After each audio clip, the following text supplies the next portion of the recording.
So our next briefing deals with the Chesapeake Bay Accountability and Recovery Act of 2011. So please give your briefer your undivided attention.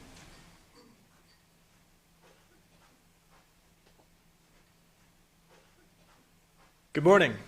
My name is Jared Messenger, and I'm going to be speaking to you today about a piece of federal legislation that my team has been working with for the past 2 semesters.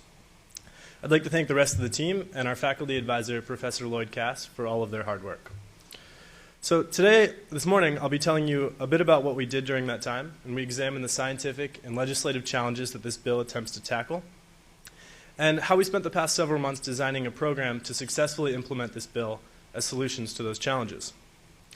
So while this legislation is extremely important, it's easy to forget the real reason why it exists in the first place. And I'd like to begin by taking the opportunity of reminding us all of the importance of the ecosystems in which we live, and maybe some of the reasons why you're sitting in this room to begin with. So the Bay has been sustaining humans and their culture for nearly 11,000 years. And the name we use today, Chesapeake, traces its roots back to the native Algonquin, who called the massive body of water Chesapeake. Local folklore tells us that this means Great Shellfish Bay, although it has been argued more recently that it probably means something closer to Big River. Well, with 11,684 miles of shoreline, more than the entire U.S. West Coast, and as an extensive resource for crabs, oysters, and other shellfish, either name seems to be fitting. Now, I grew up in Maryland, and I can tell you that today, you can go to a local seafood restaurant and order a fried oyster sandwich, and it'll probably look something like this, with 5 or 6 average-sized oysters, some lettuce and tomato on a nice brioche roll. But my aunt likes to remind me of a time when she could go to a local seafood restaurant in Baltimore and order the same fried oyster sandwich, and it would come to the table with lettuce, tomato, 2 pieces of bread, and 1 oyster, except that that 1 oyster was the size of the bread itself, and you simply can't find that anymore. Not when constant overfishing has led to smaller oysters and a decrease in the annual harvest tonnage from 35 million pounds in the late 50s to less than 600,000 pounds today. And that's a 98% reduction. But this isn't just a story about good food. It's also about a commercial seafood industry, one that produces 500 million pounds of seafood each year, contributing to an economic engine worth an estimated $1 trillion. And it's also about the recreation for the watershed's nearly 17 million residents, and whether that's racing your Far 30 sailboat off the shores of Annapolis or hooking that trophy fish on the first day of rockfish season. And it's about the beauty that you can find here, or the other nearly 3,000 species of flora and fauna, and the wetlands, home to most of those species, which we're losing at a rate of 2,800 acres per year. But the loss of wetlands is just one of the many problems facing the Chesapeake Bay and its watershed. And while this list is extensive, one of the key challenges is environmental degradation and declining water quality, resulting from a lack of stringent regulations on farms, factories, developers, and other polluters. Overfishing and indirect runoff has led to extensive losses of living resources, water resources, habitat, and biodiversity.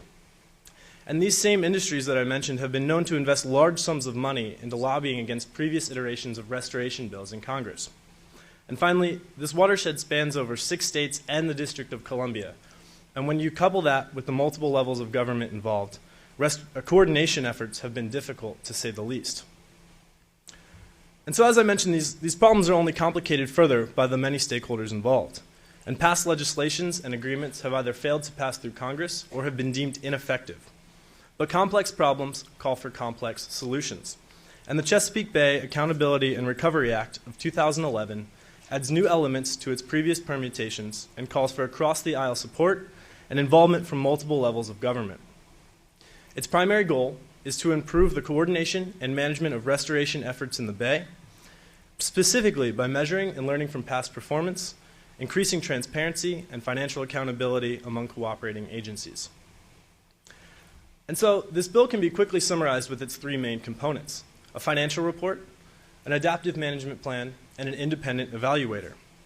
Under the guidance of our master calendar, we've established a first-year implementation strategy for these components. The financial report will be completed by a team consisting of multiple government agencies at the federal, state, and local levels, and it is designed to improve transparency in reporting of financial data, and to increase the accountability of all agencies involved. The adaptive management plan will be led by a newly created task force responsible for utilizing a combination of centralized and collaborative approaches, which we believe will be the best fit for an adaptive management plan and will achieve the greatest success in restoration efforts. And finally, as we're only considering the first year of implementation, the independent evaluator has been omitted until ample time has been allowed for the program to begin taking effect. And so these two components that we are considering, the Interagency Committee, which we refer to as the Financial Transparency Report Committee, and the Adaptive Management Plan Task Force are charged with mutually exclusive tasks, and they do not specifically interact. Now, I'll break down these two components and their staffing in just a moment, but I think it will be beneficial to briefly explain adaptive management and why it's included in this bill. And so, as you can see from this diagram, adaptive management is a cyclical process. It allows us to monitor key project uncertainties and successes and to incorporate those into future decision making.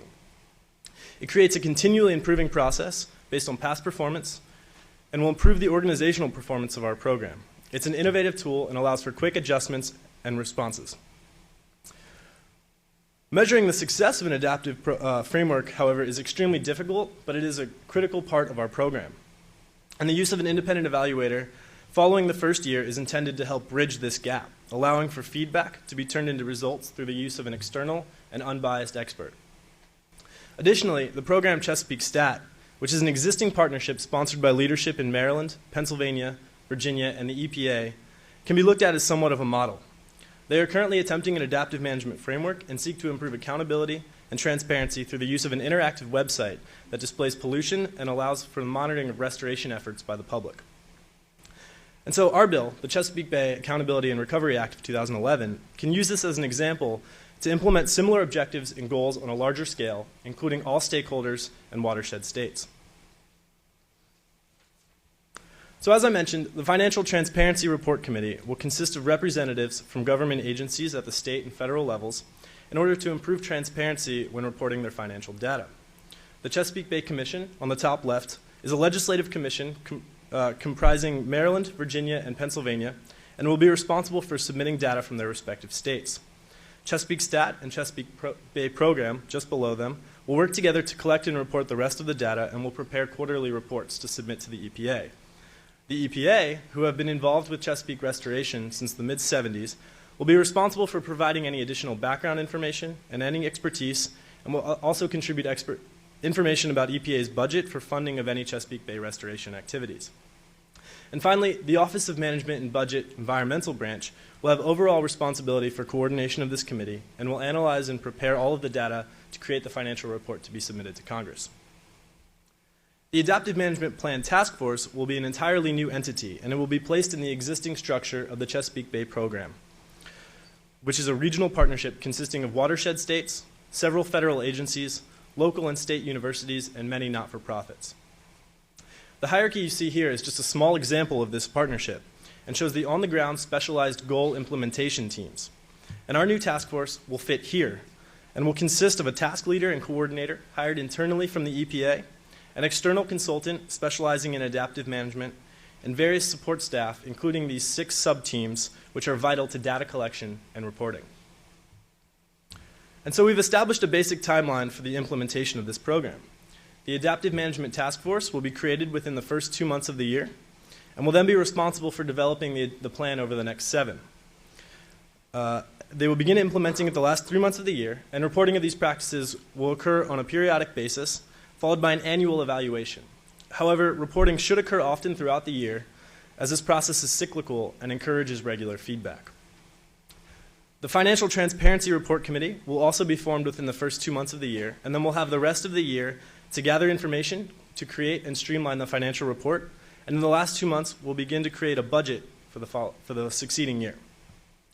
And so our budget for this program is estimated to be $825,000, and this is consistent with a federal estimate of $1 million made by the Congressional Budget Office. This is divided between our 2 components and will cover costs for salaries, educational workshops, office supplies, and other miscellaneous equipment. And so the success of this program will not only lead to a more sustainable and healthy bay, but could act as a model for future adaptive management programs. It is important to remember that while we can easily focus all of our resources and efforts on preserving a pristine and historical landscape, we must not forget the recreational and social demands placed on this body of water. An adaptive framework seeks to strike this delicate balance, and perhaps one day, if successful, we can all try fried oyster the size of a slice of bread. Thank you.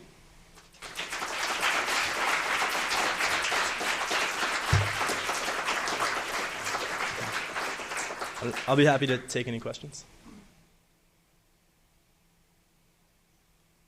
Comments, cares, concerns?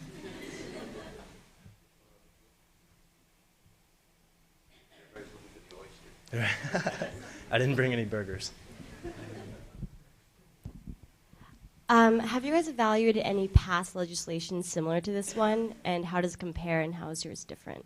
Yes, actually, this is the third iteration of this bill, and so it was introduced in 2008 and again in 2009, and both of those failed to pass through Congress. This version actually introduced the independent evaluator, which was not included in the previous two, and so they're hoping that that will help push it through Congress. So, yes. Yes. Under the adaptive management plan, you have 6 teams. Do those, the sustainable fisheries, protect and restore vital resources, are those established groups? Yes. So those are pre-existing, and they're part of the Chesapeake Bay program structure. And so we've inserted our task force to be just above them, and they will be able to utilize those teams for data collection and reporting. And are those mostly federal employees or state employees? It's a combination. So it's a partnership between federal and state and local levels. And so I'm not sure specifically of who's involved in each team, but it is a combination of both levels.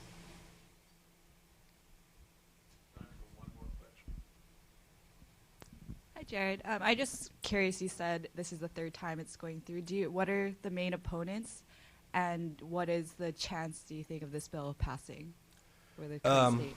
Well, this bill has passed for our simulation. But